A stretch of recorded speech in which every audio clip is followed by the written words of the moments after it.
ప్రభుత్వం పారదర్శకంగా పనిచేస్తుందా లేదా అనే విషయాన్ని తెలుసుకోవడానికి ఆర్టీఏ యాక్ట్ సహకరిస్తుంది. ఏపీ మహిళా కమిషన్ చైర్పర్సన్ రాయపాటి శైలజ చెప్పారు.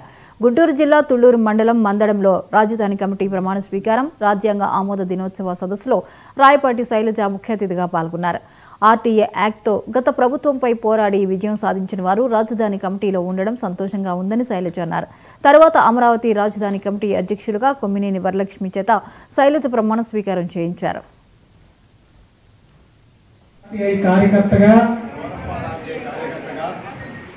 ఈ దేశంలో కుల మత పార్టీ రహితంగా ప్రజల సంక్షేమం కోసం పనిచేస్తానని, ఎలాంటి స్వలాభాపేక్ష లేకుండా నడుచుకుంటానని ప్రమాణం చేస్తున్నాను. నాకు ఇచ్చిన పదవిని గౌరవపూర్వకంగా, మర్యాదపూర్వకంగా, అంతఃకరణ శుద్ధితో పనిచేస్తానని మీ అందరి సాక్షిగా, దైవ సాక్షిగా, రాజ్యాంగం సాక్షిగా ప్రమాణం చేస్తున్నాను.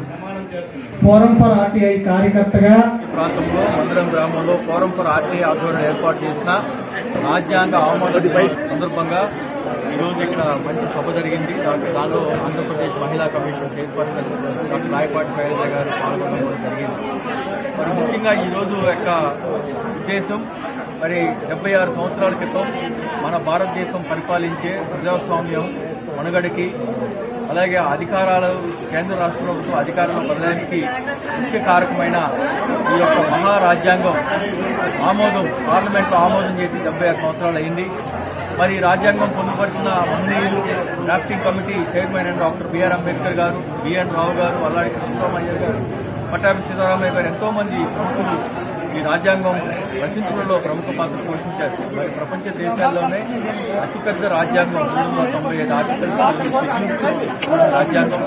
మరి భారతదేశ ప్రజలకి ప్రాథమిక హక్కులు, అలాగే కేంద్ర రాష్ట్ర ప్రభుత్వాల మధ్య సమన్వయం, గవర్నర్ అధికారాలు, రాష్ట్ర శాసనసభ మరియు ఎగ్జిక్యూటివ్, లెజిస్లేటివ్, జ్యుడిషియరీ ఫంక్షన్స్ కూడా ఈ రాజ్యాంగంలో పొందుపరచబడి, మరి నేటికి కూడా ప్రజల ప్రాథమిక హక్కులు ఎప్పుడైతే కాదరాస్తారో ఆ ప్రజలే రాజ్యాంగం ద్వారా తమ హక్కుల్ని సాధించుకుంటున్నారు.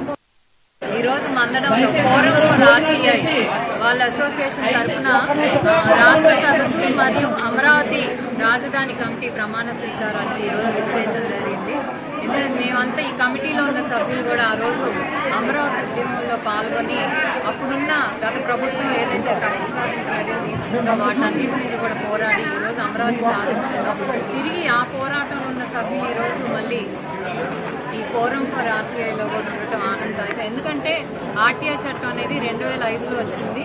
సో అదేంటంటే పారదర్శకత, కేవలం పాలనలో కానివ్వండి, పరిపాలనలో, అలాగే ప్రజాస్వామ్యంలో కూడా ఒక పారదర్శకత, ట్రాన్స్పరెన్సీ తీసుకురావడానికి ఈ చట్టం ఉపయోగపడుతుంది. ప్రభుత్వం కూడా బాధ్యతాయుతంగా పనిచేయడానికి, ఎందుకంటే ప్రభుత్వం ఎలాంటి పనులు చేసినా కూడా ఈ చట్టం ద్వారా కూడా ప్రజలకి తెలుస్తుంది. ఎవరైనా అప్లికేషన్ వేసుకొని ఏం చేస్తుంది ప్రభుత్వం, ఏమవుతుంది, జీవో ఏంటి అనే ఇన్ఫర్మేషన్ అంతా కూడా ప్రజలకు తెలుస్తుంది. కాబట్టి ఇది ఒక మంచి చట్టం. సో ఎన్నో ఎన్జిఓస్ ఇలా ఫోరం ఫర్ ఆర్టీఐ అన్ని కూడా ఏంటంటే ఇలాంటి అసోసియేషన్స్ గా ఫామ్ పడి ప్రజలకి, అలాగే ఆర్టీఐ ఏదైతే వాటి ఒక సంస్థ ఉందో వాటికి అనుబంధంగా ఉండి పనిచేస్తున్నాయి. ఎందుకంటే ప్రజల్లో కూడా చైతన్యం రావాలి, మనకి ఏం జరుగుతుంది, ఏమవుతుందని తెలిసిన బాధ్యత కూడా ప్రజల్లో ఉంది. కాబట్టి ఆర్టీఐ అనేది ఉపయోగపడుతుంది.